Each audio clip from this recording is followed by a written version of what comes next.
প্রবাস থেকে মুহূর্তে যারা আমাকে দেখছেন সবাইকে আসসালামু আলাইকুম।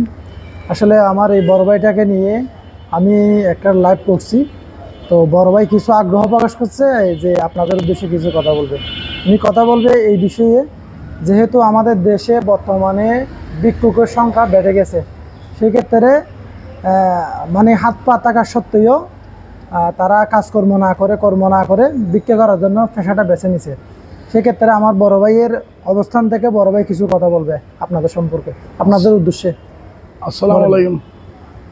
আই বড় করে বলেন। আর ভাই হলোর হইতে যারা বিক্ষোভ করের এখন বর্তমান যুগ মারা যারা ভিক্ষা করের আত পাতা এরও ভিক্ষা করের ইতারা র্যাং হইতে আই জন্মতন রক্ত মাদাইয়ে দিয়ে আসছি আর মার বেড়তন প্রতিবন্ধী। তাহলে আই যদি অনর ব্যবসা বাণিজ্য করে হাইতে দিতে হয় বা আয় রোজগার করে হাইতে আইতে হয়, তাহলে ওনারা তোকে ভিক্ষা করা হচ্ছে। ওনারা তো ভিক্ষার উপযোগী নয়, অবস্থা ওনারা ভিক্ষার ফোঁটাত কে গেলেন।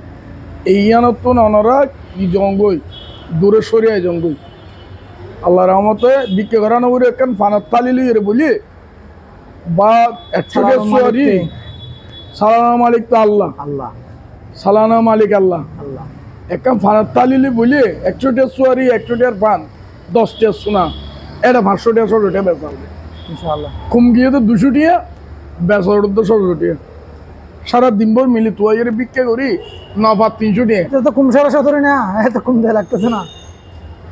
এই তুম সরিয়ে জগই আমার ভাইয়ের কথা আছে যে উনি যদি কি পুঙ্গ থাকা অবস্থায় যদি কি ময়ের গর্ভের থেকে এভাবে আসে আসি, তো উনি এইভাবে থাকা অবস্থায় যদি উনি জন্মের পর থেকে যদি উনি প্রতিষ্ঠিত হয়ে ব্যবসা করে আজকে ছেলে মেয়ে মানুষ করাচ্ছে, হ্যাঁ সেক্ষেত্রে আপনি কেন হাত পা থাকার সত্ত্বেও আপনি ভিক্ষা করতেছে, তাহলে আপনারা এই জায়গা থেকে সরে আসেন।